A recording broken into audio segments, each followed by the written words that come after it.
Chosen one, listen carefully. This is not a random moment. You are not scrolling by chance. Something holy has reached across time to speak your name. December 28th carries a spiritual marking, and before the clock strikes 9 p.m., heaven is calling you to open what has been sealed. This is not about curiosity, it's about obedience. There is something that must be unlocked tonight. You have felt it, a quiet pressure in your spirit, a weight that refuses to be ignored. It isn't anxiety, it's divine urgency. Heaven does not repeat itself without reason, and this message is heaven's confirmation that you are standing at the doorway of divine timing. You can sense the pull between delay and destiny. You can feel the tug of God whispering, "Now is the moment, don't postpone it again." The Word of God declares in the book of Revelation, chapter 3, verse 8, "I know your deeds. See, I have placed before you an open door that no one can shut. I know that you have little strength, yet you have kept my word and have not denied my name." That is your assurance. The door is open, but only you can walk through it. You have been through seasons where doors slammed shut in your face, where opportunities slipped through your hands. But this moment is different. It is not a door built by men. It is a divine opening, marked specifically for you. For too long, you have questioned your worth, wondered if you missed your moment. But hear this truth. Heaven's timing never fails, and the fact that you are reading these words means you are still right on schedule. What felt like delay was actually preparation. The pain you survived was never wasted. It positioned you for this encounter. Before 9 p.m., take a pause from the noise of the world. Lay down your worries, your endless to-do lists, your doubts about tomorrow. The Creator is whispering, "Open your heart to me before the day ends." This is not superstition, it's synchronization. You are being drawn into alignment with divine purpose, and timing is everything. Chosen one, this message is heaven's invitation to movement. Faith without action is a seed that never touches soil. It's time to sow your obedience. Open the message you ignored. Speak the apology you've rehearsed in silence. Delete what drains your peace. Say yes to what your spirit has been nudging you toward. Heaven moves through small steps of courage. You have asked for clarity, this is it. You have asked for a sign, this is it. Every word that enters your heart right now is a signal from above saying, "Do not hesitate." The window of favor is open, but windows close. The enemy of your destiny is not failure, it is delay. Delay disguises itself as comfort, whispering, "You still have time." But heaven is saying, "Now is the time." There is no need for fear. You are not being punished, you are being positioned. The call to open before 9 p.m. is not a threat, it's a rescue. God is aligning your heart before the new cycle begins. If you open now, what felt heavy will break off. What was locked will release. What was lost will begin to return. You don't need perfect faith, just a willing heart. The moment you respond, heaven will meet you halfway. The peace that has been missing will flow in again. You will feel it in your body, your mind, your spirit. That is how obedience feels. It tastes like freedom. So take this moment seriously. Heaven has invested time into this encounter. Let your actions tonight reflect your awareness of that truth. Turn off the noise, stand still for 1 minute, and whisper, "I choose to open." That single act of surrender will echo far beyond this night. And when you've done that, don't keep it to yourself. Let this word ripple outward. Someone else is waiting for confirmation too. Share this message. Like it so it spreads faster. Subscribe so you remain connected to the stream of divine reminders heaven keeps sending through these messages. Then, in one clear act of faith, Write your seal of obedience below as a prophetic declaration. 7:77 I open before 9 p.m. You wake on December 28th with a strange stillness in your chest, as though time itself is holding its breath. There is a feeling you can't quite explain, an invisible pull that says, today matters. You sense that something sacred is written across this date. Heaven is closer than usual and your spirit knows it. You have entered a divine alignment, a pocket of destiny where obedience can rewrite an entire year. The Spirit of God whispers gently, "This is the day I prepared for you. Not tomorrow, not someday. Now." The calendar may look ordinary, but this date carries a mark unseen to human eyes. Joe, you were meant to arrive here. Every delay, every detour, every heartbreak has conspired to bring you to this exact point. The voice of God thundered in the book of Exodus, chapter 14, verse 14. The Lord will fight for you. You need only to be still. You have fought long enough. Haven't you fought to be understood? Fought to survive? Fought to hold things together that were never meant to last? But today, heaven is teaching you a new posture, not of striving, but of stillness. You don't have to chase what is already yours. You don't have to prove what God has already chosen. All that's required now is faith anchored in rest. This is why the enemy has been so loud lately. He tries to flood your thoughts with confusion and urgency that lead nowhere. He knows that if you ever sit still long enough to listen, you will hear the whisper of heaven clearly. He knows that peace is your greatest weapon, and so he attacks it through noise, through doubt, through distraction. But this day, December 28th, is not his. It belongs to the one who orders time. Heaven has drawn a line saying, enough. You are stepping into a fresh command of divine timing, and that means everything from this moment on shifts in your favor. Think back to the moments this year where you almost gave up. The nights you stayed awake wondering if the promise had expired. The mornings you forced yourself to hope again. Every one of those moments was seen. God took record of each tear that hit your pillow. None of it was wasted. It was all the currency of your faith. Today is the divine receipt of those hidden investments. Every prayer, every whisper, every sacrifice is converging in this window of grace. When heaven schedules something, it doesn't check your readiness. It checks your surrender. You don't need to have all the answers. You only need to open your hands. You may not even realize it, but this date has appeared before, perhaps in your dreams, perhaps in passing thoughts that you dismissed. God has a way of repeating dates to signal completion. What was started in an earlier season is reaching maturity now. The same door that once refused to open is being revisited under a new anointing. This time, it will yield. The day carries prophetic weight because it stands between what was and what will be. It's a hinge moment where time folds and destiny breathes. The instructions you follow today determine the clarity you'll walk in tomorrow. And though the world rushes toward year's end, heaven is whispering to you, I am not done yet. This is why you feel that tension inside you, like standing at the edge of something vast. Your spirit knows transition when it comes near. Do not mistake discomfort for danger. It is merely the stretching of your soul preparing for increase. If you could see what heaven sees, you would understand why silence is holy today. The angels assigned to your life are not idle. They are watching, waiting for the command that will release what belongs to you. But that command is triggered by faith. Not the loud kind, but the still kind that says, God, I trust you even here.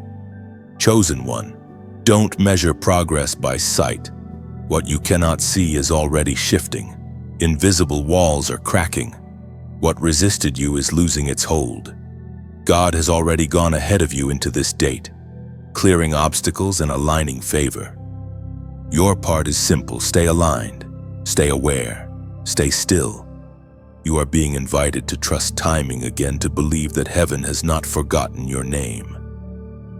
The delay was not punishment, it was protection. The disappointment was not rejection, it was redirection. Every no you faced was a not yet, and now the yes is being released. When the Lord says, "Be still," He isn't asking you to do nothing, He's calling you to watch Him do what you cannot. Your surrender is His permission to intervene. And as this day unfolds, you'll begin to see evidence subtle at first, then undeniable that He has been fighting for you all along. Let peace settle over you like morning light. Let gratitude rise quietly within. You are exactly where you need to be on heaven's calendar, in heaven's timing, under heaven's protection. December 28th was not just another day. It was your divine appointment. There is a moment, right before destiny unfolds, when everything seems silent. You begin to wonder if you misheard God, if perhaps the promise was only your imagination. Yet even in that stillness, heaven is not absent, it is strategically quiet. Silence is not distance, it is preparation. The Spirit is arranging the next scene of your story in ways your eyes cannot yet see. You have felt this pause, haven't you? The deep breath before breakthrough. The strange calm after warfare. It's as though heaven pressed pause, not to delay you, but to reset the atmosphere around you. You were about to make a decision born from exhaustion, and so heaven whispered, "Wait."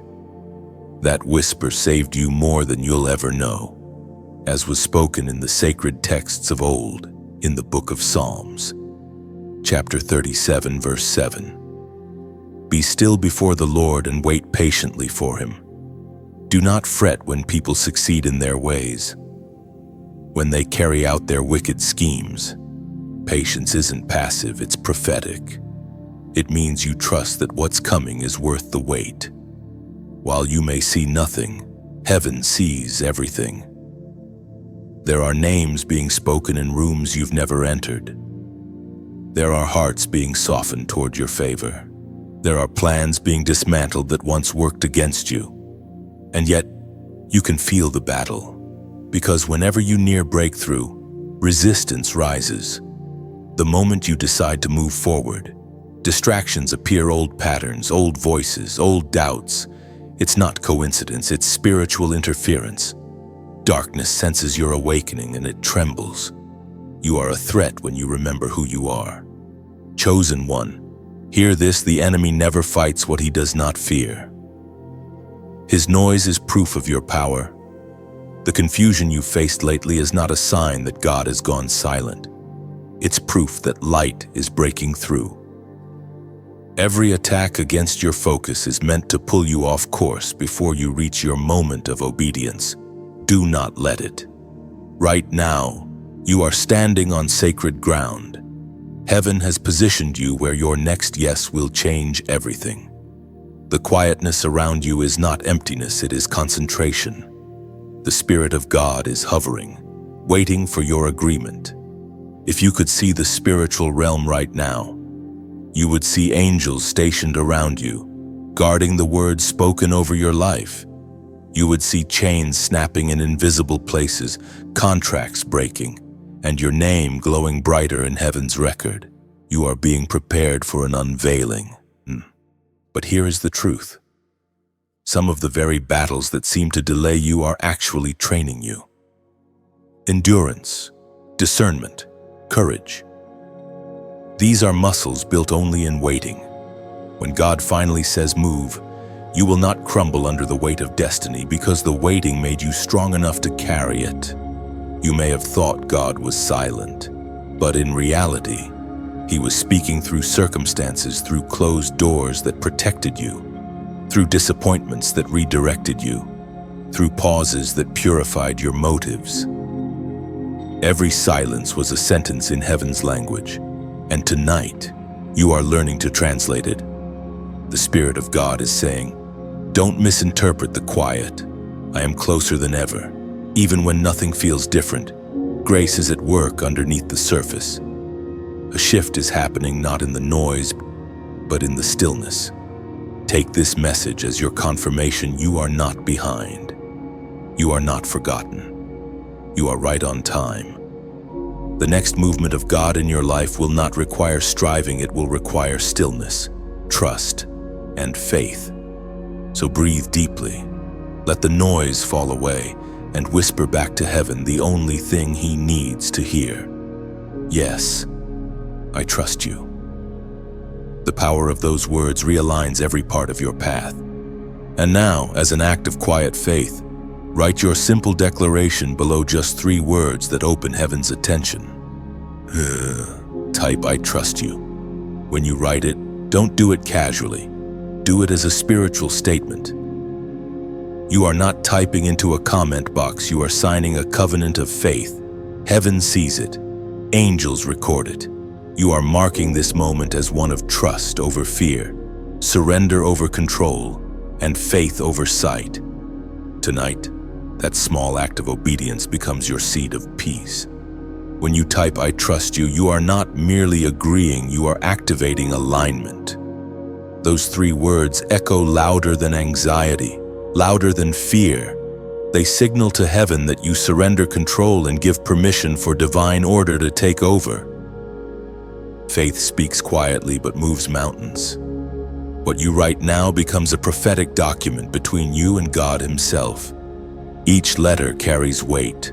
When heaven reads, I trust you, it sees obedience in motion, a heart choosing faith over panic. It is not the length of your prayer that moves God, but the purity of your surrender. Let those words be your banner tonight, a statement that no matter what comes, you remain anchored in trust. There is a message already waiting for you, sealed long before this day arrived. It has been hidden in plain sight in a dream that lingered, in a phrase that repeated in your mind, in an opportunity that you nearly overlooked. Heaven rarely speaks through thunder. It often whispers through patterns. And now, the whisper becomes clear. You already have the envelope. The reason you feel the weight in your spirit is because your soul recognizes what your mind has yet to name.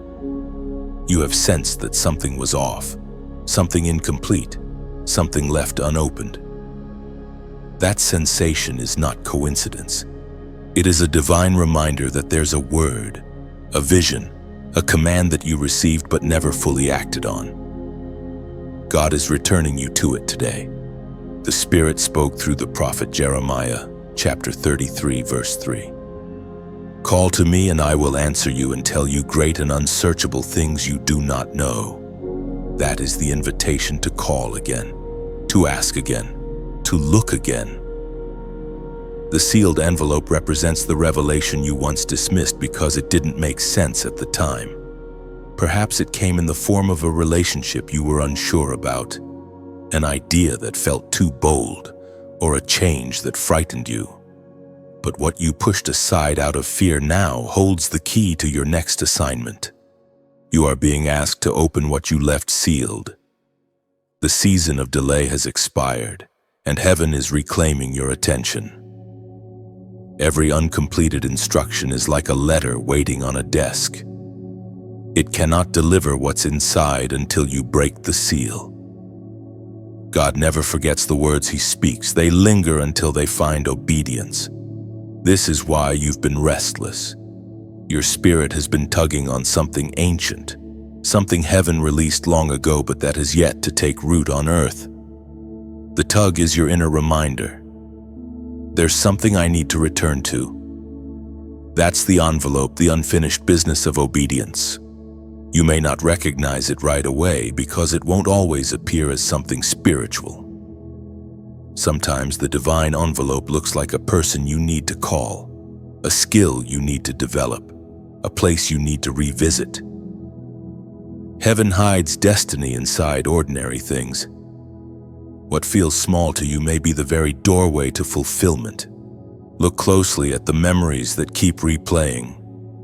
The things you cannot stop thinking about, those are often divine reminders. God repeats what you ignore until you finally notice. He has been speaking not through new words, but through repetition. Every delay, every closed door was simply redirecting you toward the original assignment. Do not despise the envelope because it looks simple. Great moves of God often begin with humble beginnings. Moses only had a staff. David only had a sling. You may only have an idea, a song, a single sentence written in your notes, but if heaven placed it there, it carries eternal weight. The opening does not require drama or ritual. It only requires willingness. Sit in silence for a moment and ask, Lord, what have I left unopened? The first thought that surfaces, that's the envelope. Don't overanalyze it. Trust that heaven knows how to bring clarity when you listen with a surrendered heart. You may find that what's inside is not what you expected. Sometimes the revelation is corrective. Sometimes it's confirmation. Either way, it is kindness. God does not bring things back to you to shame you. He brings them back to heal what delay has fractured. Opening what was sealed is an act of reconciliation between your past obedience and your future purpose. As you do, you will feel a lightness, a spiritual release. That's the sound of alignment clicking into place. You'll begin to notice doors opening naturally, conversations flowing easily, ideas connecting effortlessly. That's what happens when the sealed becomes seen. Chosen one. This is your reminder nothing God gives ever expires, it waits. His instructions are timeless, patient, merciful. Even if you ignored it for years, the message still holds power. The envelope hasn't lost its value. It has been preserved for the right moment. And that moment is now. Don't rush it. Read slowly. Let every impression settle in your spirit. The words inside may not change your environment instantly, but they will transform your awareness, and that changes everything. The moment you recognize what heaven has entrusted to you, you walk differently, speak differently, believe differently. You are stepping into a deeper dimension of responsibility. The sealed envelope is no longer a mystery, it is your manual. Within it lies the next chapter of your assignment. Open it, receive it, and walk in it. Heaven's handwriting is still fresh upon your life, and when you finally open it, something within you will recognize the voice that wrote it. The words will not feel foreign, they will feel like home. Every sentence will remind you that you were never forgotten, that heaven's handwriting never fades.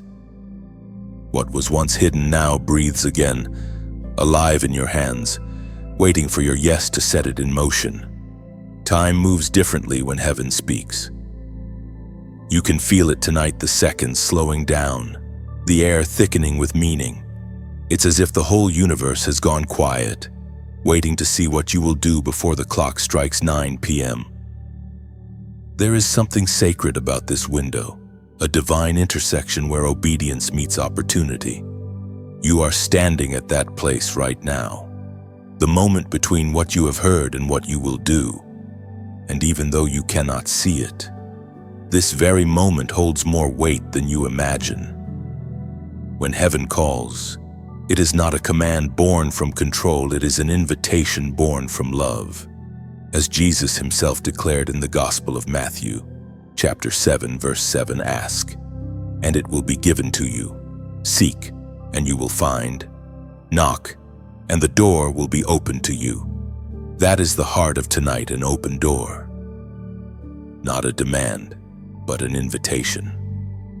Heaven's generosity always begins with an open hand, and in return, it teaches us how to open ours. Think of it like this: your heart is a garden. Every time you obey, every time you give, every time you share light, another seed is planted. And while seeds may look small, they carry forests inside. Heaven never asks you to plant without promising harvest. The act of giving of time, of kindness, of support is not about loss. It is about participation in divine growth. You are not just a listener. You are part of something alive, something breathing. Every message you hear here is built from prayer, from listening, from countless hours of aligning with what heaven wants to release through these words. When you share, you are scattering light into places you will never personally visit. When you subscribe, you are building a network of souls who are waking up together. And when you choose to give, whether a donation, a prayer, or a helping hand, you are adding water to that growing garden. Your support is not a transaction. It is partnership. It tells heaven, I believe in this light. I believe in this mission. Imagine a single candle in a dark valley. When you lift your candle higher, its glow touches another wick, then another, until the whole field is shimmering. That is what happens each time you like, share, or donate. Your small spark becomes part of a wildfire of hope. Nothing here is forced. Nothing here is demanded. Just as heaven never manipulates love, this call never manipulates giving. It is a choice yours alone. You are invited to participate in the same generosity that heaven shows you every single day. Maybe tonight. Your giving looks like sharing this message with someone who needs hope. Maybe it looks like subscribing so that the next word of encouragement finds you in divine timing. Or maybe, if you feel led, it looks like offering a seed of support, a simple donation that keeps the fire burning, allowing these words to reach hearts still waiting for light. If you do that, do it not because you must, but because you want to. Let it be your love note back to heaven saying, thank you for speaking to me. I want others to hear too. Giving is never about amount, it's about agreement. It's your quiet way of saying, I believe in this flow of light. And if all you have to give tonight is attention, gratitude, or a single prayer that is beautiful too, heaven measures sincerity, not size. What matters is that you stay part of the movement of love that these messages are meant to carry. The wind of grace moves stronger when hearts align. Together we form a current that reaches places words alone cannot. That is the miracle of unity, each person holding a piece of light. Each act of kindness becoming another spark in the fire of awakening. So before 9 p.m., take a deep breath and listen. If this message touched you, let it move you not out of pressure but out of peace. Like this message, if it stirred your heart, share it as a ripple of hope to another soul. Subscribe so the next word from heaven finds you in time. And if your heart whispers, donate not as payment, but as planting. Every drop of generosity becomes rain for this growing field. 'Cause in the kingdom, giving is never loss, it is legacy. Every act of generosity becomes a thread woven into eternity's fabric. When you give, you are not just supporting a message, you are extending the reach of heaven's voice. Somewhere, someone in despair will hear words of life because your light helped carry them farther. That's how the unseen kingdom expands, through quiet, willing hearts like yours. And as you rest tonight, know that heaven noticed. The angels mark every gesture of faith, every seed of kindness, every offering given with love. Nothing leaves your hands without returning multiplied in grace. The garden of your life will bloom in unexpected places because you chose to nurture light where others saw darkness. There comes a moment after the hearing of truth when heaven waits for your movement. Revelation without response becomes dormant, like rain that never touches soil. You have heard the whisper, felt the pull, seen the signs, now heaven watches for action. This is not about performance, it is about partnership. God never calls you to what He will not empower you to complete. The apostle reminds us in his letter to the Romans, chapter 12, verse 2. Do not conform to the pattern of this world, but be transformed by the renewing of your mind. Then you will be able to test and approve what God's will is, His good, pleasing, and perfect will. Transformation always begins with an act of obedience. It is not grand gestures that change destinies, but quiet decisions made in secret moments. God is not measuring the size of your action. He is looking at the direction of your heart. Even a small yes moves mountains when it aligns with heaven. Tonight, heaven is not asking for perfection, just participation. There is one thing, one simple act, that will mark your alignment. It may be a prayer, an apology, a surrender, a release, or a declaration.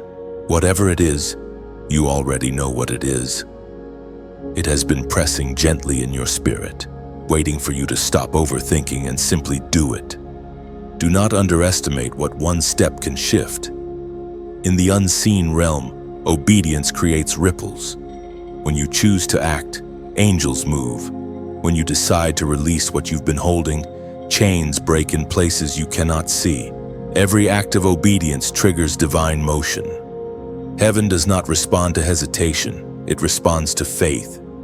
You might think, it's too late. I've waited too long.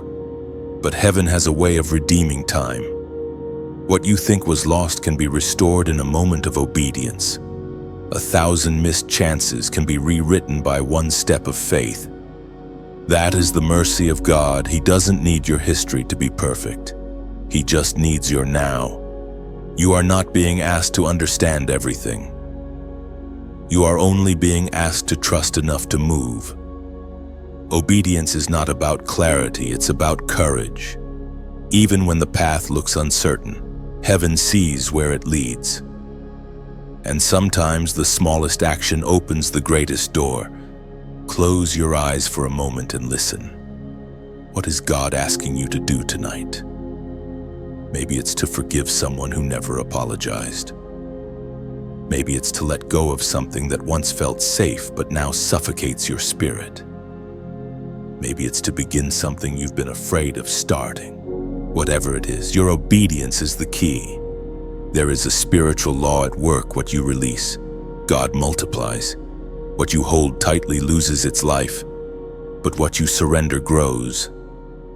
That's why obedience feels costly. It always requires trust.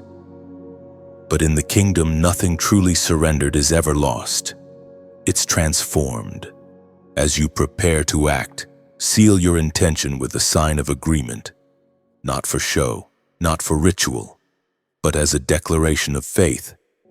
Every number carries meaning in the language of heaven. And tonight, one number stands as a symbol of completion through obedience. Comment 4444 below. Let it be your public whisper of agreement, a prophetic act saying, I am ready to obey. You are not typing digits. You are activating destiny. You are saying to heaven, I choose alignment over fear, movement over comfort, obedience over delay. The angels assigned to your life record moments like this because they signal transformation. When you comment that number, don't rush. Do it with intention. Imagine it as a key turning in a lock, a door swinging open in the spiritual realm. You are not earning favor, you are stepping into flow. The number becomes a symbol of your readiness, a bridge between revelation and reality. And as you obey, expect peace. Not the fragile peace that depends on outcomes, but the peace that comes from knowing you finally moved in rhythm with heaven. Things will begin to shift quietly, almost invisibly, but they will shift. You'll notice that what once resisted you now begins to cooperate. That's how alignment feels, effortless movement guided by grace. You have done enough waiting. This is the time to act. The heavens are open, the moment is ripe, and all creation leans in to watch you step forward. Your obedience is not small, it's sacred. It writes history in heaven's record. So tonight, seal this word with your number. Act in faith, move in courage, and let heaven see that you heard. You believed, and you obeyed. When you write 4P444, see it not as repetition but as revelation. Each 4 stands for foundation, north, south, east, and west, symbolizing divine stability. By typing it, you declare that your life will be built on obedience, not fear. It is a spiritual signature, a way of saying, my steps are ordered, my heart is steady, and I am rooted in God's will from every direction. Every divine threshold is guarded.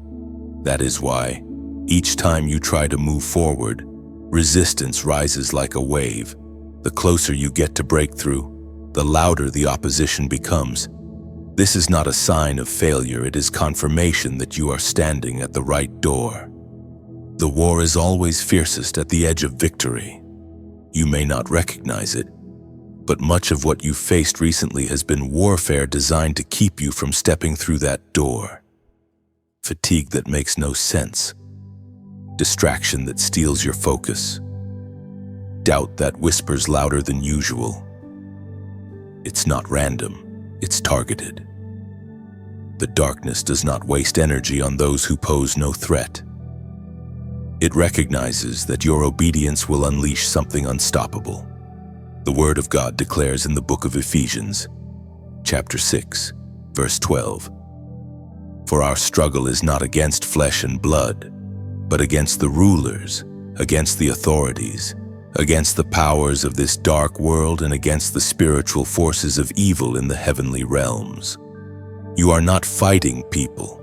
You are confronting powers that fear what you carry. When you finally realize that your battle is spiritual, not personal, you begin to win differently. You stop wasting energy on arguments, guilt, and confusion, and instead, you start warring with truth, peace, and prayer. Heaven wants you to see the pattern clearly. Every attack has come with the same intent to drain your strength before you reach destiny. The discouragement was not about what you lost, it was about what you were about to gain. That is why the storm came right before the door. There is an ancient principle written into creation before new life emerges. Pressure increases. The seed must break before the sprout appears. The womb tightens before the child is born. And in the same way, your circumstances have been pressing, stretching, and refining you to make room for what heaven is birthing. You may have said, "I can't do this anymore," but God whispers back, "You're closer than you think." The resistance is not rejection, it's refinement. Every time you felt unseen, every time you wondered if heaven still remembered your name, the answer was yes. The silence was strategy.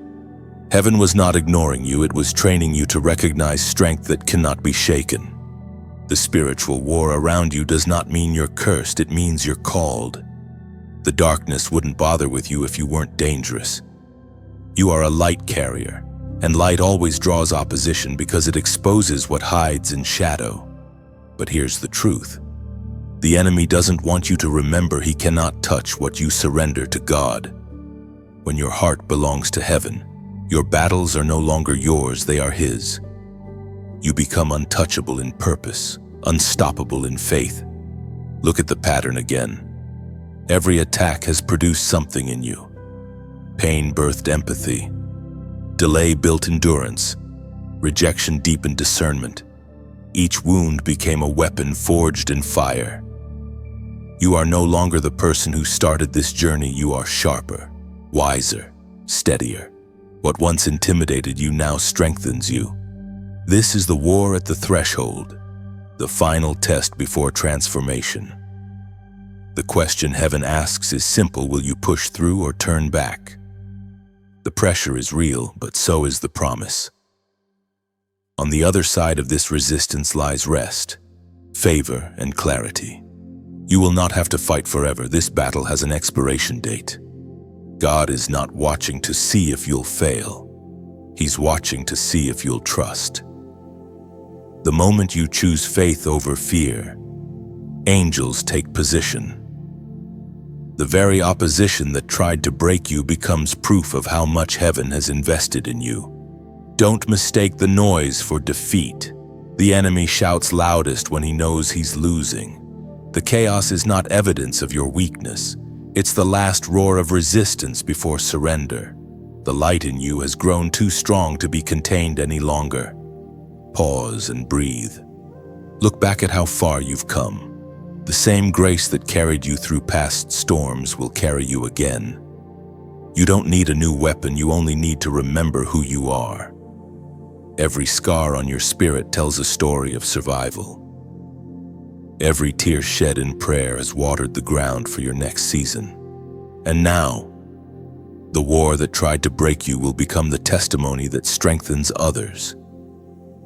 The door that was once blocked will soon open, not because you forced it, but because heaven declared it was time. Hold your ground, rest in truth. You are surrounded but not outnumbered. The armies of heaven stand with you and they never lose. When dawn breaks, you will understand why the darkness fought so hard. It wasn't after your comfort, it was after your calling. But you've already won by standing firm.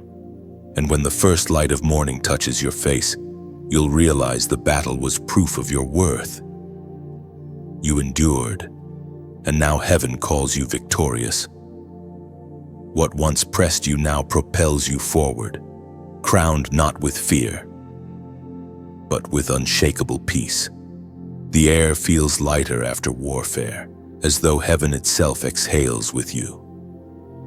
The night's tension loosens its grip, and for the first time in a long time, you sense clarity.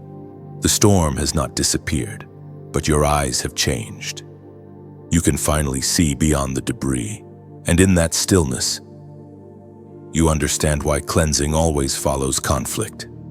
This is the hour of purification, the moment when heaven invites you to wash your hands, cleanse your gate, and step forward undefiled. Spiritual residue, if left untouched, dulls discernment. You cannot walk into a new season carrying the dust of the last one. God is calling you to clear away what no longer belongs so that nothing interferes with what He is about to release. The Word of God declares in the book of James, chapter 4, verse 8, "Come near to God and He will come near to you. Wash your hands, you sinners, and purify your hearts, you double-minded."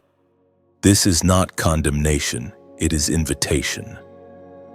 To draw near requires honesty, not perfection. God is not after your performance, He desires your sincerity. Cleansing is not about shame, it's about freedom. When the heart is purified, it becomes light again, able to recognize the nearness of His presence. You've carried too much guilt that wasn't yours, pain that became part of your identity, memories you replay as though they define you. But heaven is whispering, release it now. Forgiveness is the first step of cleansing. Not just forgiving others, but forgiving yourself. You cannot enter tomorrow while chained to yesterday. Every time you forgive, you untie a knot around your own soul. Let go of resentment, it poisons only the one who holds it. Release offense, it blocks joy. Surrender regret, it anchors you to what cannot change. The cleansing God asks for is not a ritual with water. It is a surrender of weight. When you let go, heaven fills the empty space with peace. Purity is not fragility, it is strength. It takes courage to stand in a world of noise and remain undefiled. It takes humility to admit what must be washed away. The clean heart is not proud, it is transparent. It does not hide behind excuses or explanations, it simply says, "Here I am, Lord, wash me." When you ask for cleansing, heaven doesn't condemn, it responds. Angels move like gentle rain, washing the atmosphere of your life. The memories that once stung begin to fade, replaced by gratitude for the lessons they carried. What once made you bitter now becomes wisdom. What once made you fearful now becomes compassion. This purification is not punishment, it's preparation. Before a vessel is filled with new oil, it must first be emptied of the old. The residue of past seasons, old habits, toxic voices, hidden envy, quiet pride must be scrubbed away. Not because you are unworthy, but because you are chosen for greater purity of purpose. The clearer the vessel, the stronger the light that shines through it. Imagine a gate at dawn, dew glistening on metal after a night of rain. That's your soul when cleansing is complete, fresh, awake, and open. Every prayer you've whispered in exhaustion has been heard, and now heaven is answering not with word, but with renewal. You will know it by how your spirit feels lighter, how worship comes easily again, how laughter feels holy again. There is a holiness in simplicity. You do not need complicated rituals to be made new. A single honest confession can cleanse more deeply than 1,000 rehearsed prayers. God listens for sincerity, not spectacle. He leans in when he hears truth whispered through tears. As you cleanse, you will notice a shift in your surroundings. Certain conversations will no longer interest you. Certain atmospheres will feel heavy. That is not isolation, it's elevation. Purity always changes your appetite. The cleaner your spirit, the clearer your discernment. You begin to sense the difference between what nourishes and what drains. Do not mourn what leaves after cleansing. Some things fall away because they cannot survive your new level of light. God removes what could recontaminate your peace. The loss you feel is not subtraction, it's refinement. Heaven is pruning you, not to wound, but to multiply fruitfulness. And when the cleansing is complete, you will see yourself differently. No longer as a victim of your past, but as a carrier of purity, an atmosphere changer. Your presence will shift rooms not because of words, but because of weightless peace. People will sense rest around you and not know why. That's what holiness feels like. It brings quiet where chaos used to live. The world teaches that purity is weakness, but heaven knows it is armor. A clean heart cannot be easily manipulated, cannot be easily corrupted. It walks with power clothed in humility. When your hands are clean, everything you touch becomes blessed.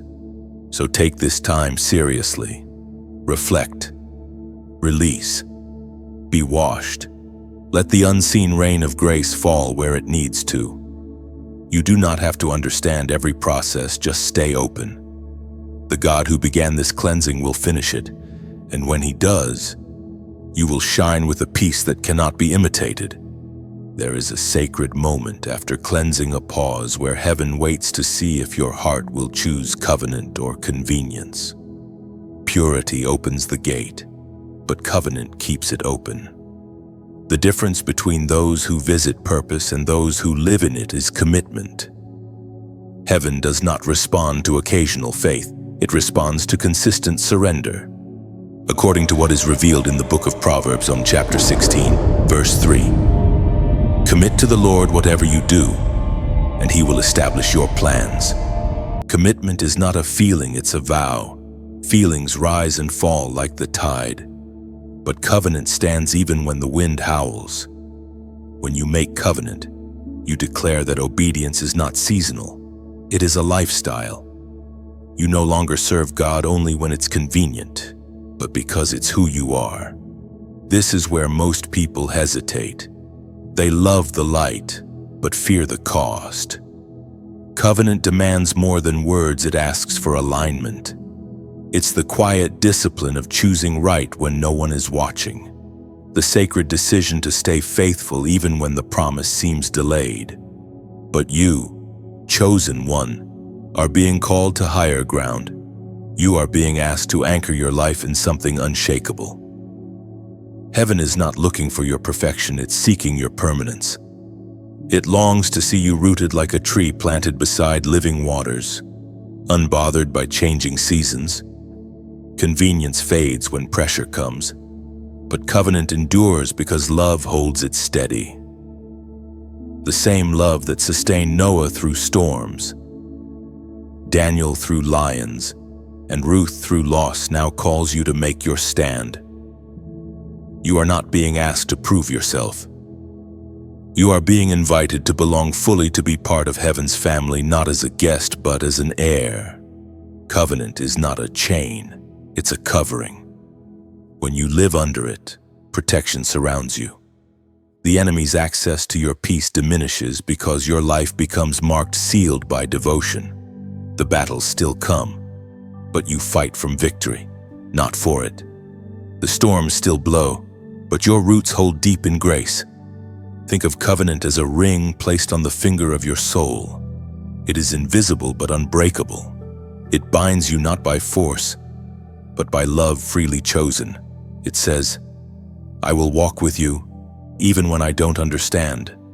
I will trust you, even when I can't trace you. That is the vow heaven cherishes most. Oh, heaven. When you choose covenant, distractions lose power. You begin to say no with ease because your yes is already spoken. You stop chasing what sparkles and start guarding what's sacred. The noise of the world grows dim, and the voice of God becomes unmistakably clear. In this season, God is not asking for grand gestures, just consistency. To rise each morning and say, I'm still here, Lord. To return to prayer even when you feel nothing. To keep showing up in faith even when you see no result. That is covenant living. It's not dramatic, it's steadfast. Every covenant is sealed with a sign, not for heaven's memory, but for yours. A way of marking the moment when you decided, I belong to Him, fully. Tonight, let your sign be simple yet sacred, a statement of loyalty whispered in the digital space, but echoed in eternity. Write it below as an act of devotion, fewer than 4 words, but carrying eternal weight. Type, I remain yours. When you write it, let it sink deep into your spirit. You are not typing to impress anyone, you are engraving faith into your own heart. You are telling heaven, my obedience is not temporary, it's my identity. That phrase becomes your spiritual signature, your covenant echo. The moment you declare it, heaven records it. The angels assigned to your life respond to the sound of covenant. Strength begins to replace exhaustion. Peace begins to guard what once wavered. You'll notice that your prayers start to feel lighter because covenant turns requests into relationship. You are no longer asking from distance, you are speaking from belonging. And in that belonging, you find power quiet, enduring, and unshakable. Covenant doesn't promise an easy path, it promises a faithful companion. So stand firm in this vow. You are not halfway chosen, you are fully claimed. Let those words, I remain yours, become the rhythm of your days, the heartbeat of your nights. Heaven has heard your yes. When you write, I remain yours, you aren't offering empty words, you're planting a vow. Each letter becomes a root anchoring you deeper in divine loyalty. Heaven reads those words as music, the melody of steadfast love. You're telling God that your heart will not wander, even when the world tries to pull you elsewhere. That phrase becomes a shield over your decisions, a banner over your days. Every time you face confusion, repeat it quietly, I remain yours.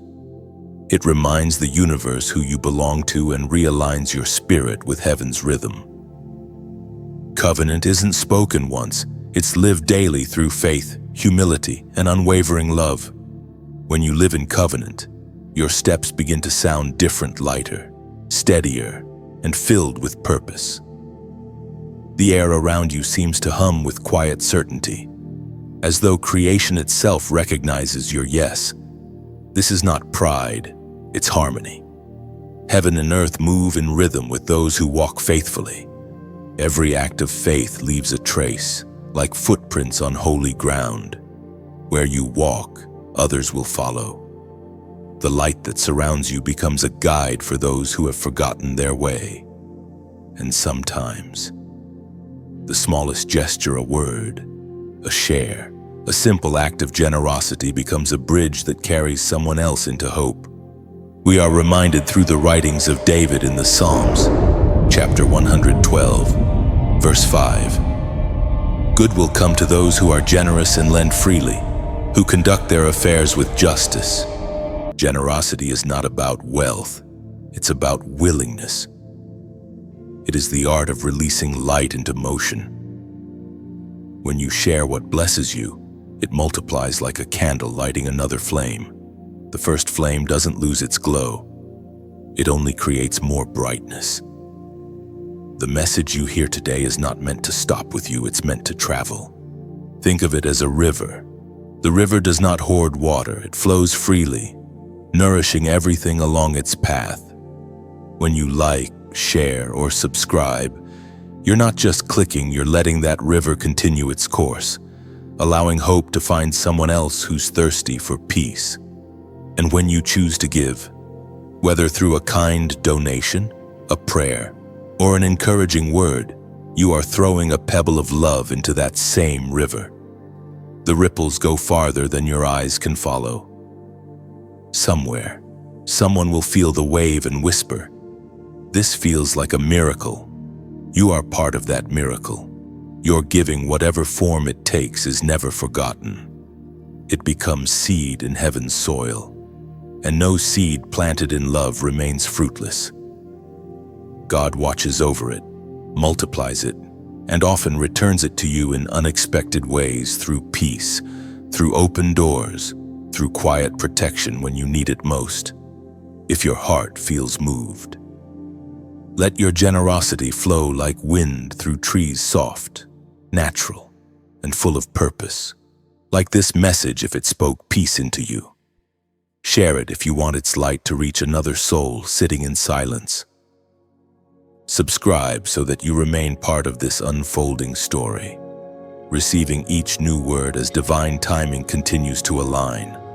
And if you feel led to donate, do so not from pressure, but from beauty. Let it be like pouring perfume at the feet of grace, fragrant, voluntary, and sincere. Your gift keeps the oil burning, ensuring the flame of these words keeps traveling to those still searching for direction. Nothing about generosity is mechanical, it's all heart. It's the quiet joy of knowing that you're investing in light, in change, in healing. What you give time, energy, resources returns to you as clarity and favor. It's heaven's economy. What you release never leaves you, it circles back transformed. Imagine this work like a great tree standing in a desert. Every share becomes a leaf, every subscriber a branch, every donor a root deepening its strength. Together, we form something living, something that shelters others from the heat of hopelessness. Some will sit beneath its shade and feel peace for the first time in months. You may never meet those who are touched by your act, but heaven will make sure you feel their gratitude in unseen ways. The love you give travels in circles. It always finds its way home. And if tonight you have nothing to give but your attention, that too is precious. Listening deeply is itself an offering. The heart that stays open is already participating in divine generosity. Remember, giving is not about obligation, it's about reflection. It's looking at all that you've received from heaven and saying, "I want to mirror that kindness." Every act of generosity, no matter how small, makes the world a little softer, a little more holy. So let this message reach whoever it's meant for. Allow your spirit to respond freely, like, because it keeps the light moving. Share, because someone's heart might need what you just found.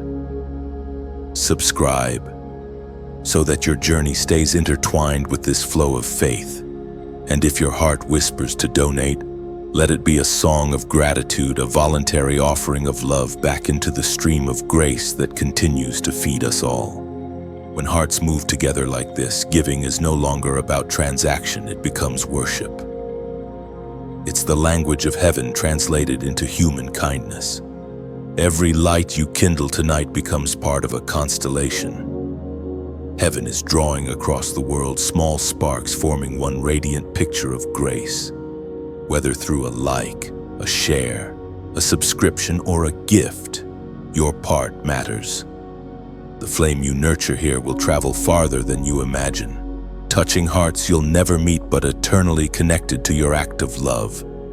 There are moments in life when you realize that the ground beneath your feet has shifted, that you are no longer standing where you once were. Something has changed within you, quietly but profoundly. You start to notice that things that used to trouble you no longer have power, that the same words that once wounded now pass through you like wind through open hands. This is what happens when heaven begins to reestablish your steps after obedience. Peace becomes your compass. It is written in the second book of Samuel, chapter 22, verse 37. You provide a broad path for my feet so that my ankles do not give way. When God repositions you, He widens your path. What once felt narrow and suffocating begins to open. The space around you increases because your spirit has expanded. You can breathe again, think clearly again, and walk without fear of stumbling. The road didn't change, you did. You are now stronger, wiser, and steadier. After every battle, God builds new ground beneath the faithful. The shaking was not to destroy you, it was to solidify your foundation. The path you walk now is the reward of endurance. Every time you kept moving through uncertainty, heaven poured concrete beneath your feet. What felt like chaos was actually construction. You may notice that familiar voices fade, that some connections have grown quiet. Do not mourn their silence, it is divine pruning. God removes what can't go where you're headed. When He widens your path, He narrows your circle. You are not being isolated, you are being insulated. What remains after cleansing is what is meant to last. The shift happening around you is subtle but unstoppable. It's like a dawn slowly breaking after a long night. Shadows retreat, not because they are chased, but because light naturally displaces them. That's how divine restoration works. It doesn't need to announce itself. It simply replaces what once hurt with what now heals. You are being rebuilt from the inside out, not just healed, but restructured. Faith has become the bones of your resolve. Grace has become the rhythm of your breathing, and peace has taken residence in places where fear once lived. You are no longer reacting to life, you are responding to heaven. This new strength within you will begin to express itself in small, quiet ways. You'll find yourself choosing silence over arguments, kindness over being right, prayer over panic. These are not minor changes, they are evidence that your heart is aligning with divine rhythm. You are learning to walk as one who has already won. What's happening in you right now is a calibration of pace. You have been running for so long, chasing healing, chasing understanding, chasing purpose. But heaven is slowing your steps to remind you that peace is not found in running faster. It is found in walking faithfully. Every step you take now is guided, guarded, and graced. This stage of your journey is not about proving anything. You've already passed through tests that revealed your resilience. Now, it's about resting while moving, carrying calm into motion. There is a strength that doesn't shout, it simply stands. That's the strength heaven is clothing you in. The world around you may still be chaotic, but inside you, a sanctuary has formed. That's how divine transformation works. It begins as an interior revolution. Before God changes your surroundings, He secures your soul. What he builds in silence becomes unshakable when noise returns. This inner fortification is not accidental, it's architectural. Heaven has been redesigning your interior structure, turning wounds into windows, battles into blueprints. The places that once bled now shine with light. You carry the proof of grace like invisible armor, and that's why peace feels heavier than pain ever did. You are stepping into a season where your spirit will begin to guide your schedule. You will know when to move, when to speak, and when to be still. The uncertainty that once consumed you will lose its grip because you've learned the language of stillness. The Holy Spirit does not shout, He nudges, and now you can finally sense the difference. God is teaching you to live unhurried, to understand that the path of destiny is not a race, but a rhythm. You no longer measure progress by speed, but by alignment. The question is no longer, how fast can I get there, but how closely can I walk with Him? The miracle of this new chapter is that nothing external has to change for you to feel renewed. The transformation is inward first. The circumstances that once scared you still exist, but they no longer intimidate you. You've learned to recognize peace as power. So as you continue on this broadened path, walk softly but confidently. You are standing in fulfilled prophecy, the kind written not in ink but in experience. You have become the living proof that endurance produces peace, and peace produces wisdom. You are not who you were. You have crossed a threshold quietly, gracefully, and now your life breathes with new rhythm. Heaven's pace has become your own, and that is the sound of victory. Every promise carries a season of confirmation, an unmistakable sign that the waiting was worth it. You can feel it now, can't you? The air around you has shifted again. What once felt distant suddenly feels near. The things that were locked away in delay are beginning to move toward you, not because you chased them, but because heaven has aligned them with your obedience. You have stepped into divine timing, where grace and purpose walk hand in hand. Everything that seemed fragmented begins to form a pattern. The dots connect. The doors that once resisted now open quietly. And even the things that left you questioning suddenly make sense in hindsight. You realize that every delay was a divine detour, every disappointment a disguised redirection. Heaven speaks clearly through the words in Deuteronomy, chapter 31, verse 8. The Lord Himself goes before you and will be with you. He will never leave you nor forsake you. Do not be afraid. Do not be discouraged. This is the promise resting over your life right now. You are not walking towards something uncertain, you are walking with someone faithful. God is not meeting you at the destination. He is walking beside you every step. The peace you feel is not imagination, it's companionship. In this season, heaven is confirming what has already been spoken. Signs will begin to appear not to impress, but to affirm. You might receive a message at the right moment, hear a phrase that mirrors your prayer, or sense that a weight has lifted without explanation. These are not coincidences, they are confirmations. Every act of obedience releases ripples in the unseen. What you did in faith weeks ago is now bearing fruit. What you surrendered in silence is being restored in sight. You will not need to chase validation, it will find you. Heaven loves to reassure those who walk faithfully because reassurance strengthens endurance. This is also the season of prophetic numbers. Moments when heaven uses symbols to communicate alignment. Numbers have always been heaven's language of timing and order. When you see them, they remind you that God's hand is still orchestrating the unseen. Tonight, one number carries that reminder for you, 5555. Comment 555 below, not as a ritual, but as a response. Each 5 represents grace multiplied, a signal of divine change, freedom, and completion through transformation.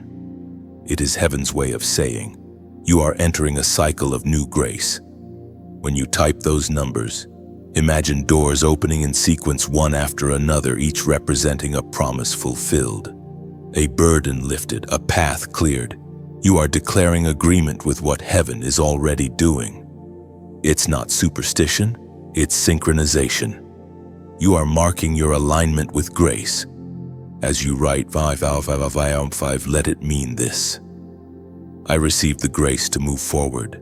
I trust the one who goes before me. I will not fear what's changing, for every change is covered by grace. The act is symbolic, but the faith behind it is powerful.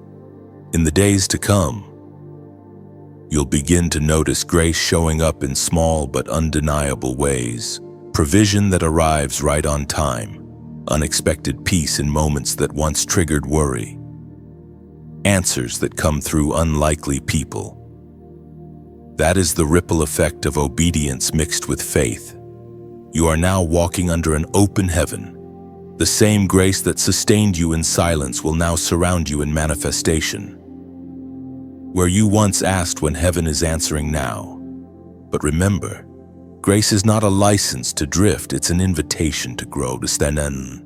The more you receive, the more responsibility you carry to extend that grace outward.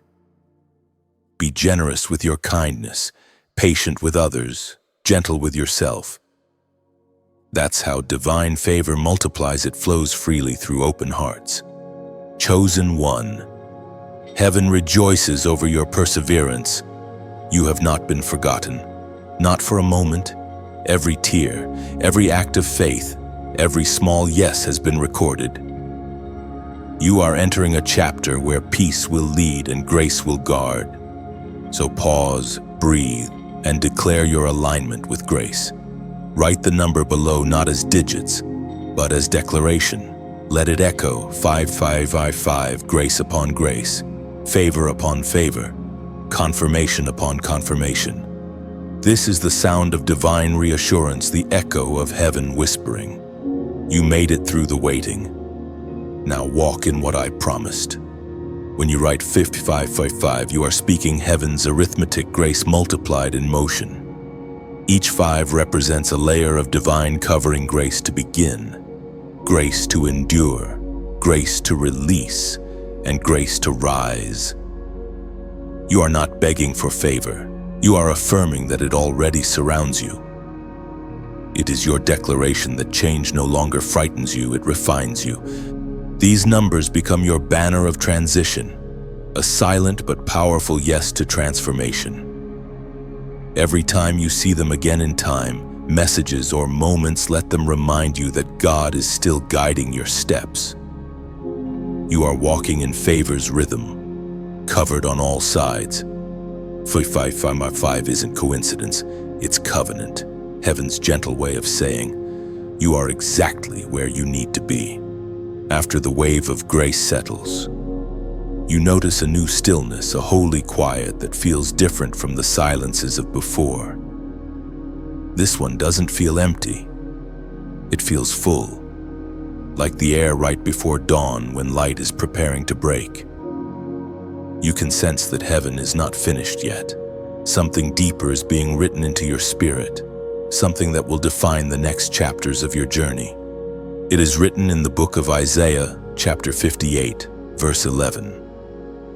The Lord will guide you always. He will satisfy your needs in a sun-scorched land and will strengthen your frame. You will be like a well-watered garden, like a spring whose waters never fail. You are becoming that well-watered garden. The dryness that once cracked your faith is being replaced with freshness from within. You no longer depend on outer rain to thrive. Living water now flows from your own soul. You've been through droughts, yet here you stand green again, growing again, blooming in places where others expected ashes. This is the mystery of divine restoration. What once broke you becomes the soil where new life takes root. Every painful season was preparing your ground. The tears you thought were wasted were actually irrigation. The prayers you whispered in darkness were seeds hidden beneath the surface. And now, quietly, they are sprouting. There is a kind of strength that comes only from surviving. You don't have to announce it or prove it, it radiates naturally.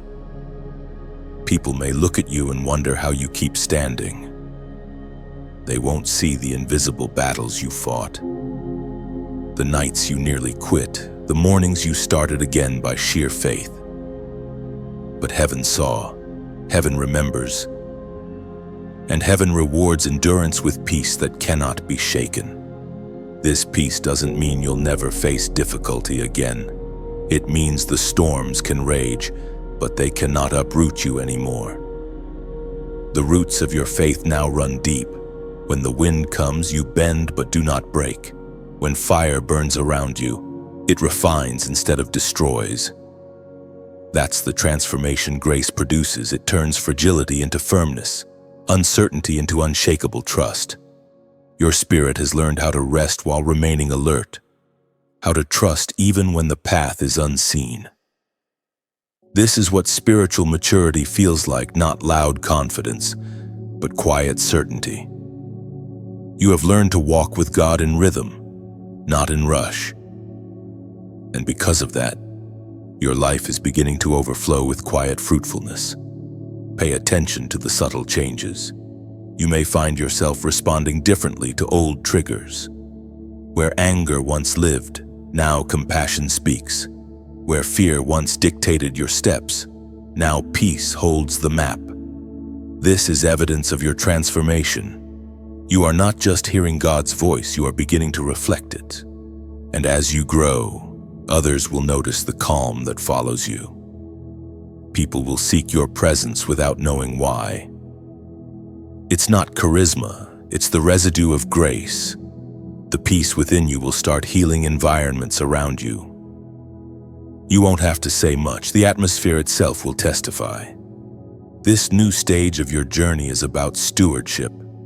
What heaven has poured into you was never meant to remain contained.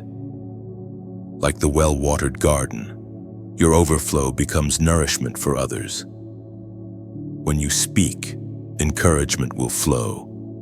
When you act, peace will ripple outward.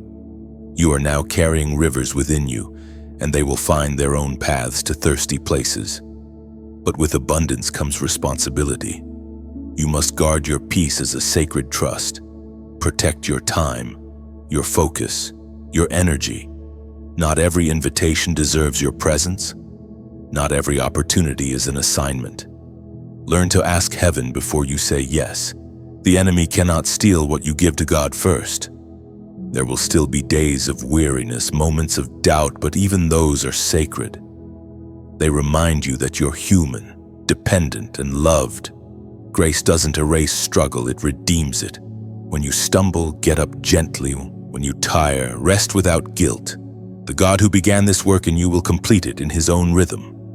And soon, you will look around and realize that peace has become your lifestyle, not forced, not temporary, but constant like breath. You'll wake up grateful without reason. You'll speak softer without trying, and your joy will no longer need explanation. That's how heaven's transformation finishes, not with fireworks, but with steady light. So breathe deeply. You are in the middle of your own garden, well-watered, sun-kissed, and tended by grace. The drought is over. The soil sings again. And every leaf on your life tells the same quiet story. He restores all things. And as twilight settles, you'll realize this peace was not borrowed, it was birthed. It lives within you now, steady as a heartbeat. You are no longer waiting for joy. You are walking in it. Every breeze through your soul whispers the same refrain. You made it. You bloomed, and heaven has called your endurance beautiful. The garden of your spirit thrives forever. Every transformation reaches a stage of testing, not to break it, but to prove its authenticity. After the garden grows, the winds return, not to destroy, but to reveal which roots are real. This is the season where the strength planted inside you is gently tested, where heaven allows certain challenges to approach not as punishment, but as proof of growth. As Jesus himself declared in the Gospel of Matthew, chapter 7, verse 24. Therefore, everyone who hears these words of mine and puts them into practice is like a wise man who built his house on the rock. The house built on rock still faces storms, but it stands. That is your story now. The foundation of your life is no longer sanded by emotion, it is cemented by conviction. You no longer react, you remain. You no longer chase peace, you carry it. The rain may fall, the floods may rise, but your faith has been anchored deep. Tests come not to reveal God's doubt in you, but to remind you of the strength He already placed within you. Heaven does not test to find your weakness. It allows pressure to awaken your power. Every challenge that appears in this season is a stage for demonstration. You are about to witness how much stronger you have become. Don't be surprised if the same situations that once unsettled you reappear. They come back only so you can respond differently. What once made you anxious will now make you calm. What once offended you will now invite compassion. This is how heaven shows you that you are no longer who you were. Growth must be tested to be trusted. The same way fire reveals the purity of gold, tests reveal the maturity of faith. The things that once broke you are now teaching tools in your hands. You have learned that not every battle deserves your attention. Not every noise requires a reaction, not every delay means denial. This testing season will be subtle. It may come through ordinary days, familiar faces, small inconveniences. It is not here to overwhelm you. It is here to confirm your readiness. Heaven tests stability before granting promotion. What God is about to entrust you with requires steadiness, and this gentle proving is polishing your endurance. Think of the blacksmith shaping metal. Each strike of the hammer strengthens the blade, not weakens it. The fire refines, the strike defines. That's you being shaped into something precise, unbreakable, useful for divine purpose. The pressure isn't punishment, it's precision, and you are being formed into a vessel fit for greater glory. The testing of peace looks like patience under misunderstanding. The testing of humility looks like silence when falsely accused. The testing of love looks like kindness toward those who cannot repay it. And the testing of faith looks like continuing to trust even when you can't trace the plan. When these moments appear, remember they are invitations, not interruptions. Each one allows you to respond with wisdom instead of reaction, grace instead of grievance. That is the sound of spiritual maturity. You are now operating from heaven's perspective, not human impulse. It is a quiet revolution, this inner stability. You'll notice how quickly you recover from what used to drain you, how naturally gratitude rises instead of complaint. That's not coincidence, it's confirmation. The spirit within you has become your first responder. Before fear can speak, faith answers. And when the winds rise again, and they will, you will find yourself strangely calm. Not because life has become easier, but because your peace has become stronger. You now understand that storms don't always come to destroy. Sometimes they come to water. What feels like resistance is often reinforcement. You will soon discover that tests are teachers wearing disguises.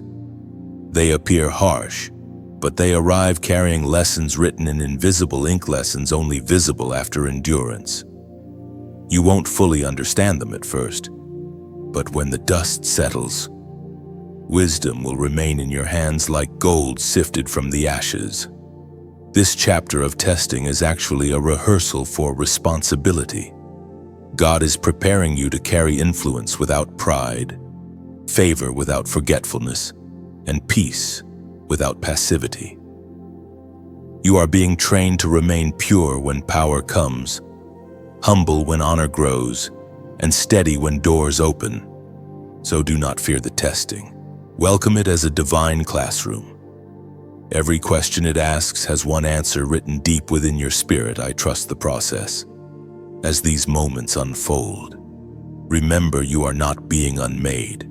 You are being proven. Your foundation stands. Your peace endures. Your light remains. The shaking will pass, but the wisdom it leaves will stay forever. And when the storm clears, you'll realize something profound. You no longer pray for strength, you live as strength. You no longer seek peace, you have become its embodiment. You are no longer waiting for signs, you are the sign that grace works.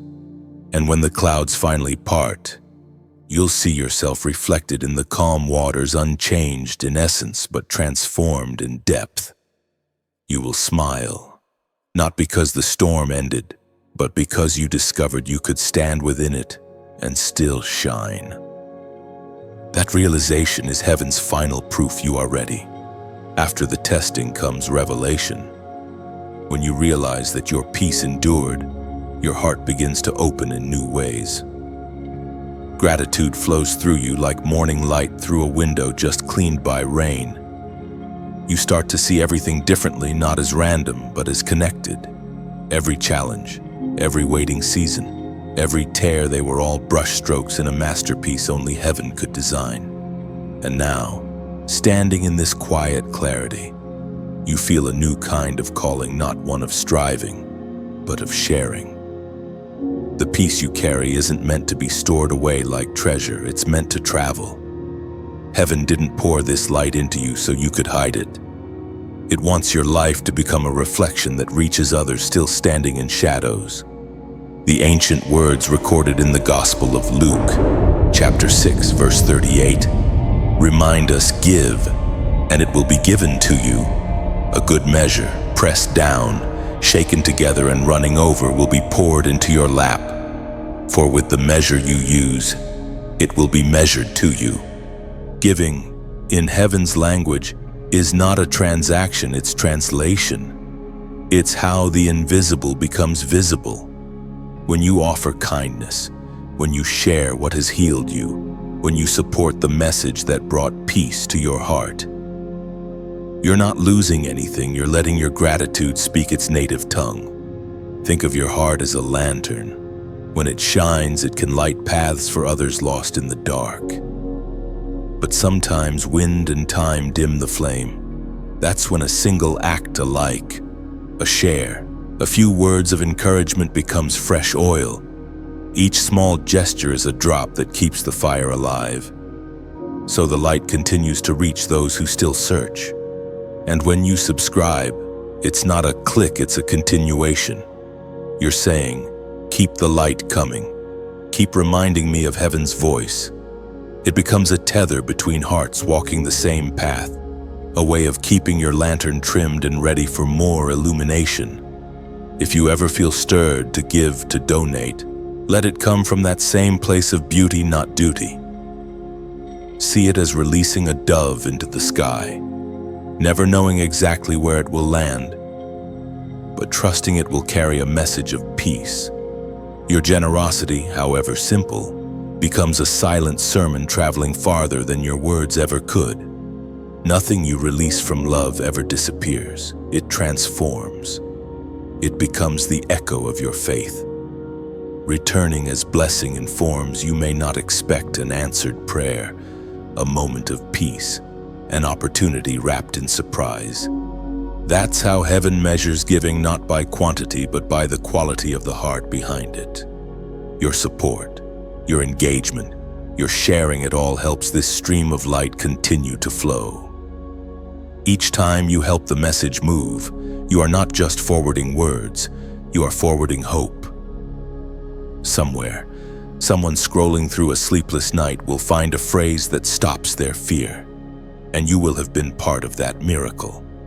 There is something holy about participation. It's like tending a vineyard that belongs to God, each person adding care, water, and time. When you like this message, it's like planting another vine. When you share, it's like giving someone else a taste of fruit they didn't know existed. When you support with a gift, you're ensuring the soil stays rich so the harvest never ends. And you never have to. This is not an obligation, it's an offering. It's you saying, "This brought light to me, I want that light to travel farther." It's what happens when gratitude grows wings. Even a single kind word in the comments below becomes a pebble dropped into eternity's river. The ripples reach shores you will never see. Write your reflection a line, a prayer, or even a silent thank you. That small note is like carving your initials on the tree of light, saying, "I was here, and this truth touched me." If peace has found you through these words, let it continue its journey through your hands. Like, because each touch adds warmth to the flame. Share, because light only fulfills its purpose when it travels. Comment, to let your gratitude breathe in words that may comfort another reader. Subscribe to stay woven into this growing circle of light and renewal. And if your heart stirs to donate, let it be as natural as offering water to a blooming flower, gentle, voluntary, life-giving. It is not payment, it is partnership, a way of whispering to heaven. Keep the lamp burning. Let this river of grace flow on, because generosity, in all its forms, your time, your sharing, your words, your giving is not just support. It is sacred participation in something eternal. And when you've given in whatever form your heart chooses, rest knowing heaven noticed. Every spark of kindness, every drop of generosity becomes light stored in eternity. The world may forget, but grace never does. Somewhere, unseen, your gesture blooms, turning into hope, into peace, into another heartbeat touched by your quiet act of love. There comes a moment after generosity when stillness returns, a sacred silence that feels almost tender. The rush of giving fades into quiet satisfaction, and you begin to sense something subtle yet profound. The act you thought was small has opened a door inside you. Peace settles deeper, as though heaven is gently nodding, saying, "Now you understand what love truly feels like." You are standing on new ground, where giving and receiving flow together without resistance. The old boundaries between mine and yours begin to dissolve, and you realize that all things, time, breath, strength, purpose, are gifts passing through your hands, not possessions to clutch. This revelation doesn't make you careless, it makes you freer, as was spoken by the Apostle Paul in the book of Acts, chapter 20, verse 35. It is more blessed to give than to receive. Yet in this season, you are learning that giving and receiving are not opposites, they are one rhythm. The inhale and exhale of divine flow. To breathe in grace is to exhale gratitude. To give is not to lose. It is to participate in the circulation of life itself. The more you align with this rhythm, the more peace begins to color your perspective. You no longer measure worth by what you hold, but by how openly you flow. It's a different kind of wealth, one that doesn't depend on possession, but on presence. You are beginning to live as one who lacks nothing. In the silence following surrender, your awareness sharpens. You start noticing the divine even in ordinary things, the sunlight that lands softly on your table, the laughter in passing strangers, the whisper of wind against your skin. Everything feels more alive because your spirit has become uncluttered. Purity sharpens perception. Gratitude turns routine into revelation. This is what maturity and grace looks like, the ability to find holiness in the smallest details. You no longer wait for grand miracles. You recognize that every breath is one. The world itself becomes your sanctuary, and peace becomes your form of worship. Heaven delights in this transformation. It is the moment when you stop seeking signs and start living as one. You realize that you are the answered prayer someone once made. You are the evidence that light still wins. Your story, its highs, lows, and turning points has become a living parable of redemption. This awareness does not make you proud. It humbles you. You realize that all along, it was never your strength that carried you, but grace moving through you like a current. Even your endurance was borrowed light. And because you know that, you no longer take peace for granted, that you guard it as a treasure entrusted to you. From this peace flows wisdom. You begin to sense what matters and what does not. You stop arguing with moments that don't understand you. You stop forcing doors that aren't meant to open. You learn that timing is an act of trust. What belongs to you will arrive without striving. What leaves you was never meant to stay. The more you surrender, the lighter you become. The lighter you become, the clearer your hearing grows. Heaven doesn't shout, it whispers, and now you can finally discern its tone without confusion. It sounds like calm assurance, like the quiet conviction that even in uncertainty, you are seen, known, and guided. This level of stillness is not weakness, it's mastery. To remain at peace when everything shifts is to demonstrate authority over chaos. The storms around you no longer dictate your mood. You carry your own weather now, a steady atmosphere of faith. You've become a moving sanctuary, a portable altar where grace dwells. The world will still move quickly, rushing toward noise and novelty, but you, chosen one, will walk differently, unhurried, anchored, luminous. People may not understand it, but they will feel it. They will sense the calm before you speak, the safety in your silence. And that is how heaven announces presence through you. You are now living the miracle you once prayed for, not by escaping the world, but by transforming how you move through it. The same places that once drained you will now be filled with peace because you walk in carrying it. The same challenges that once scared you will now become opportunities to demonstrate grace. This is your inheritance, not the absence of trouble, but the mastery of peace. Not escape from the world, but influence within it. You've learned that heaven doesn't always change circumstances first, it changes people, and you are the proof. So walk softly in this understanding. Let gratitude be your language, peace your fragrance, and love your rhythm. You don't have to try to shine anymore. Light simply radiates through you. You've become what you once sought, a vessel of calm, a reflection of grace, a resting place for others searching for stillness. And as you rest in this quiet glow, you'll realize that peace is not a destination. It's a presence that walks beside you. You are no longer chasing light, you are carrying it. Every step you take leaves a trail of calm behind, reminding the world that stillness is the loudest song of faith. Night has returned again, but it feels different now. The darkness that once frightened you no longer holds power, it feels almost tender, like a curtain being drawn before a new dawn. You understand now that even shadows have purpose. They make the light more visible. Every season, every silence, every storm was leading you to this peace that cannot be taken. The voice of God whispers through the ancient scroll of Psalm, chapter 16, verse 8. I keep my eyes always on the Lord. With him at my right hand, I will not be shaken. You have become unshakable, not because life has stopped testing you, but because you've stopped resisting growth. What used to break you now builds you.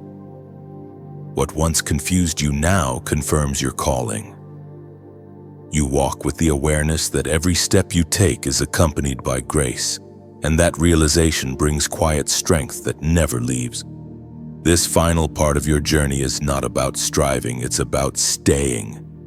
You've learned how to hold peace without clutching it, how to love without losing yourself, how to believe without needing constant proof.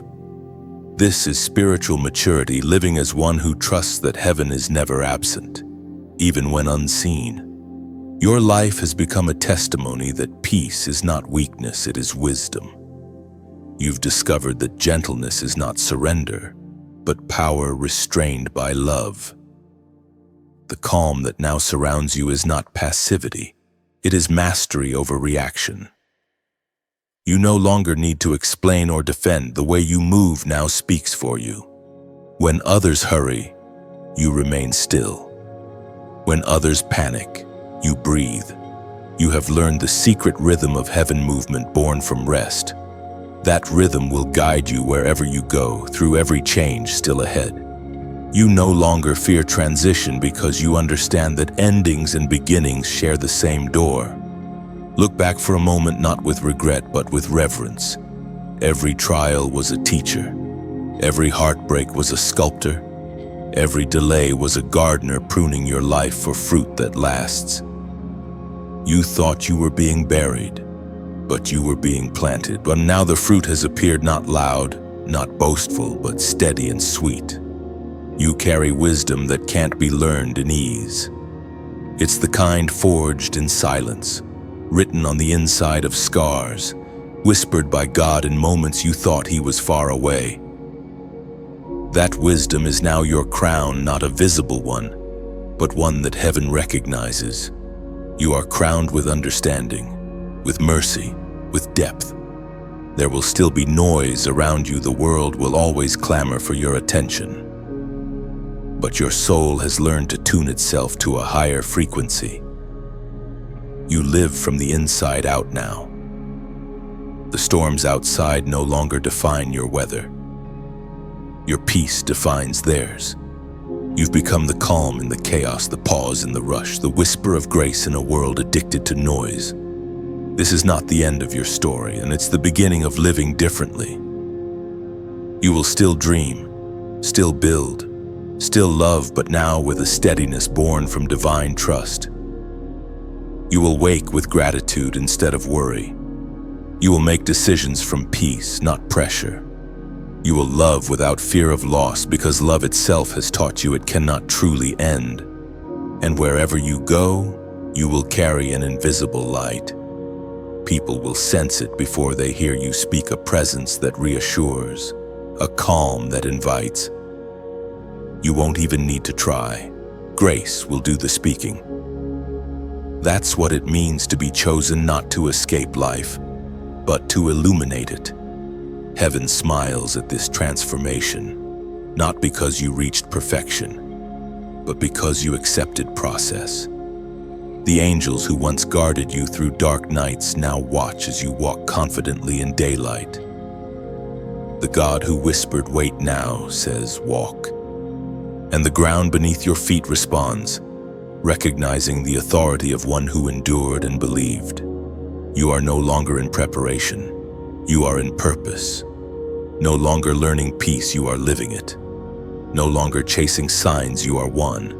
Everything you've walked through has shaped you into a vessel heaven can trust to carry light without spilling it. So let this moment be your quiet coronation. The crown you wear is invisible, yet its weight is real. It is the weight of wisdom, of compassion, of faith proven true.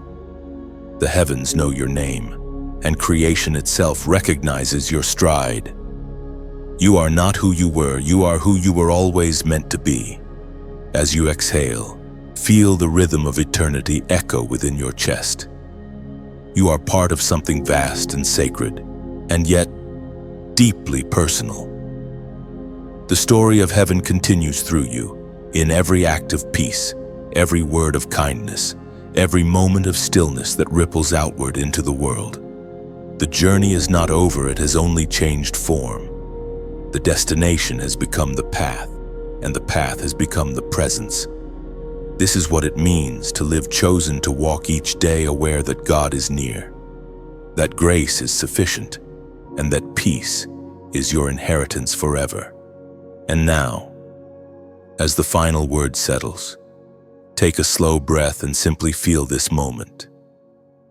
What you've just walked through wasn't a story, it was a journey back to yourself.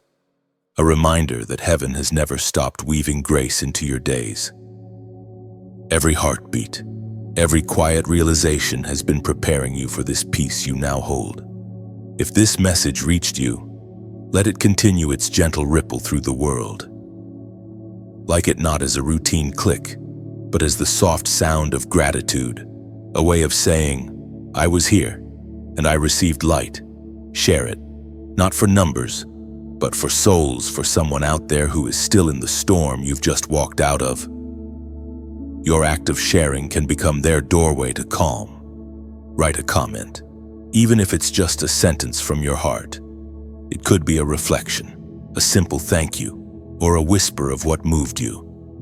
Those words become footprints of faith, reminding others that they are not alone on this path. And if you choose to subscribe, do it as a quiet covenant, an agreement to stay connected to moments like this, to continue walking alongside words that carry peace and purpose. Let it be your way of saying, keep the light coming. Finally, if your heart stirs to donate, let it be as natural as returning kindness to the stream that refreshed you.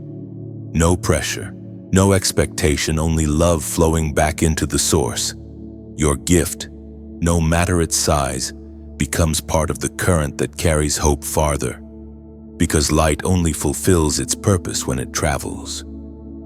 You are now part of that journey of this living message, moving heart to heart, soul to soul, until the whole world glows a little brighter.